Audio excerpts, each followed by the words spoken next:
വയനാട് ജില്ലയിൽ കമ്പളക്കാട് എന്ന് പറഞ്ഞ സ്ഥലം, കോഴിക്കോട് ടു മാനന്തവാടി റൂട്ടിലുള്ള ചെറിയൊരു സ്ഥലമാണ് കമ്പളക്കാട് എന്ന് പറഞ്ഞത്. ഞാൻ വന്ന് ഈ ടൗണിൽ തലങ്ങുന്ന ആ തലവരെ ഒന്ന് നടന്നു.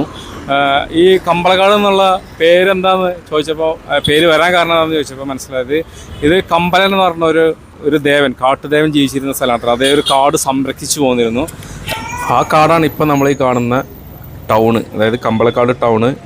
മാനന്തവാടിയിലേക്ക് പോകുന്ന റൂട്ട്, കൽപ്പറ്റ ടു മാനന്തവാടിക്ക് പോകുന്ന റൂട്ടിലാണ് ഈ സ്ഥലമുള്ളത്. അപ്പോൾ കമ്പലൻ എന്ന് പറയുന്ന കാട്ടുദേവൻ സംരക്ഷിച്ചു പോന്നിരുന്ന ഒരു വനമായിരുന്നു ഇത് വർഷങ്ങൾക്ക് മുമ്പ്.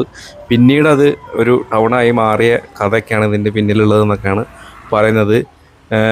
ഏതായാലും കമ്പലക്കാട് അങ്ങനെയാണ് അതിന് പേര് വന്നതെന്നൊക്കെയാണ് പറഞ്ഞത്. അത് സത്യമാണെന്നുള്ളത് അറിയില്ല, ഒരു കഥയായിരിക്കാം. പക്ഷേ കമ്പളക്കാട് എന്ന് പറഞ്ഞ സ്ഥലം ഇന്ന് കാണുന്നല്ല, നല്ലൊരു ടൗണാണ്. അപ്പോൾ ഞാൻ ഇങ്ങേ തല മുതൽ അങ്ങേ തല വരെ ഒന്ന് നടന്ന് കണ്ടിട്ടിപ്പോൾ ഇവിടുന്ന് തിരിച്ചു പോകണം. അപ്പോൾ കമ്പളക്കാട് നിന്ന് ഈ വീഡിയോ കാണുന്ന ആൾക്കാരൊക്കെ ഈ വീഡിയോ ഒന്ന് ഷെയർ ചെയ്യുക, പേജ് ഫോളോ ചെയ്യാൻ മറക്കരുത്.